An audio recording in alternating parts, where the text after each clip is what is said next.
بسم الله الرحمن الرحيم magacayga waxa la yiraahdaa Axmed Faarax Axmed Dheere waxaanu ka nimi Minnesota anagoo kamid ah dadka badan ee halka isugu yimi reer Qaatumo iyo dhammaan Soomaaliyada waxaanu aad iyo aad u taageeraynaa jiritaanka Soomaaliya iyo horumarka Qaatumo waxaan rabnaa inaanu u sheegno Siilaanyo xaabsada iyo kuwa ku hareeraysan iyagoo ah koox yar inaanay afduubi karin rabitaanka bulshadan halka joogta reer Qaatumo iyo ummadda Soomaaliyeed dhammaanteedba aanuna ka soo horjeedno arrinta waxaanu leenahay yeesan idinka Qaatumadu idinka dhicina ku soo biira dadkina Soomaaliyeed dhinac ka soo raaca walaalihiina Soomaaliyeed cid kale oo wax idin qabanaysa ma jirto shirar aad meelaha la tagtaan iyo wana aqoonsan ma soconayso aad baan u salaamayaa dhammaan ummadda Soomaaliyeed gaar ahaan reer Qaatumo meel kasta ay joogaan assalaamu calaykum Soomaaliya Qaatumo Somaliland Soomaaliya Qaatumo We don't want to fight. Yes. We don't want to fight. Yes. We are American. Yes. We are Somalian American. Yes. We don't want to fight. Yes. We are British of Somalia. Yes. We are British of Somalia. Yes. We don't want to fight. Yes. We don't want to fight. Yes. We need unit. Yes. We don't want to fight. Yes. We are British of Somalia. Yes. Qaatumo. Gul. Qaatumo. Gul. Qaatumo. Gul. Gul. بسم الله الرحمن الرحيم magacayga waxa la yiraahdaa Aadan Jaamac Cabdi waxaan ka yimi hadii ala ku rooyo gobolka Seattle Washington waxaan ka soo socday 3,000 mayl haddana waxaan taagnahay saaxadda weyn ee aan ku banaan baxano annaga oo doonayna inaan muujino shucuurtayada sida aan u rabno Soomaalinimada waxaan ka yimi 3,000 mayl qiyaastii waxaan ila socday dad fara badan oo reer Washington aniga oo ku hadlaya magaca Seattle Washington waxaan u sheegaynaa beesha caalamka waxaan u sheegaynaa dawladda Mareykanka inaanu ujeedadeeda iyo halka waxaan u nima ay tahay inaanu muujino haddii alla ku rooyo qadiyadeeda inaanu Soomaali doonahay inaanu midnimada Soomaaliyeed barbar taaganahay intaas oo mayl aan u soo maray aniga gaar ahaan anigoo Aadan Jaamac Cabdiya والسلام عليكم anigoo magacaygu yahay Bashiir Cismaan Waraabe oo ka yimi Columbus Ohio United States waxaanu halkan u nimi oo aanu ka cabanaynaa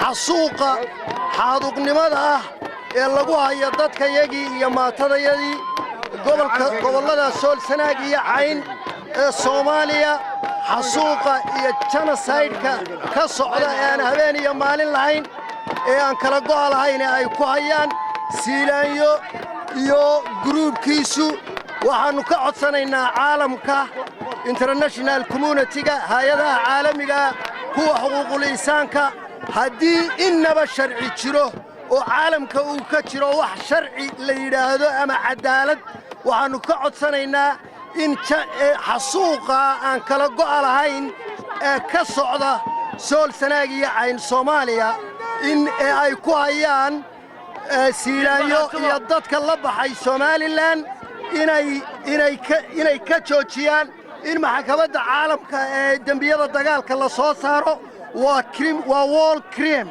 crime baa ka socda adduunyada waxaanu ka codsanaynaa hay'adaha caalamiga kuwa xuquuqul insaanka international community-ga dawladda Mareykanka waxaanu ka codsanaynaa oo ka cabanaynaa dadka yaga la laynayo ee Sool Sanaag iyo Cayn ee ceelashii laga fadhiistay ee maatada iyo carruurta iyo duqaytida iyo dhalinyarada ee xabsiyada lagu haysto ee lagu xasuuqayo habeen iyo maalin ee Laascaanood ka socda ee Buuhoodle ka socda ee Ceerigaabo ka socda ee aan habeen iyo maalin kala go'ol ahayn innaba haddii ay jirto baanu ku celcelinaynaa innaba haddii sharci caalamka u dhaxeeyo oo cadaalad uu jiro in laga joojiyo boqol jeer waxaanu kaloo ka cabanaynaa dawladda Ingiriiska ee nagu maalgelinaysa ee lacagaha siinaysa ee ku bixisa ee lacagaha hay'adaha iyo kuwa la midka ah ay siiyaan hubka loo siisanaya carruurtayadii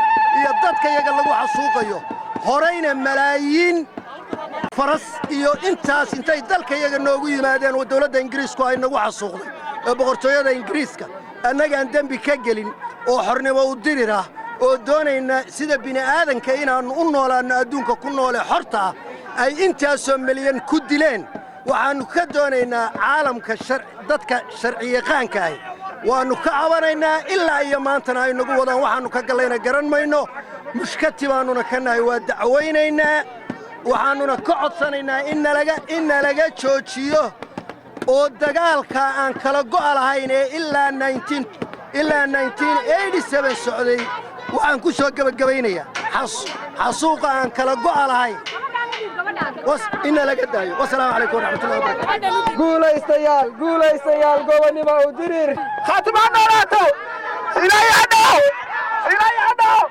سلاي عدو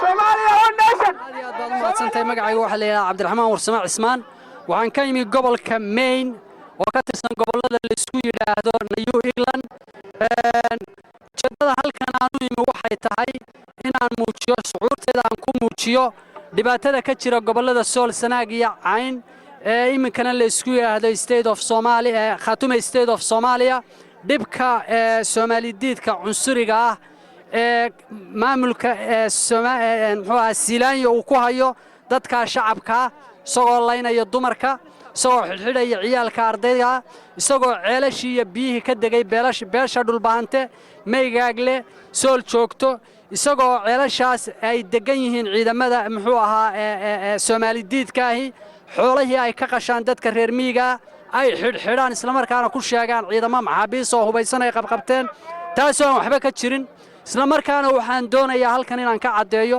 ummadda Soomaaliyeedna ay fahanto aan u sheegno inaan jirin haddaannu khaatuman nahay inaanay jirin wax Somaliland la yidhaahdaa magacaasi wuxuu ahaa magac ay historically ahaan ama taariikh ahaan gumaysigii Ingiriisku uu la yimi 1884 markii reer Yurub ay qaybsanayeen Afrika saamigii gumaysiga Ingiriisku uu helay inuu ku qaybsado ama ku qaato gobolada waqooyi buu ahaa wuxuuna dhammaaday 1960kii markii ay gobolada waqooyi ka xoroobeen magaciina saas isagoo ku raacay magac jirana maaha gobolada waqooyina waxa wada dega beelashana beesha dhulbaante beesha warsangeliga gudabiirsay gabooya dega ciisaha iyo isaaq oo iyagu doonaya inay si xaq darraa ku sheegtaan magacaan jirin taasaanu halkan ku muujinaynaa haddii cid minority halka ay ka jirto iyaga minority ka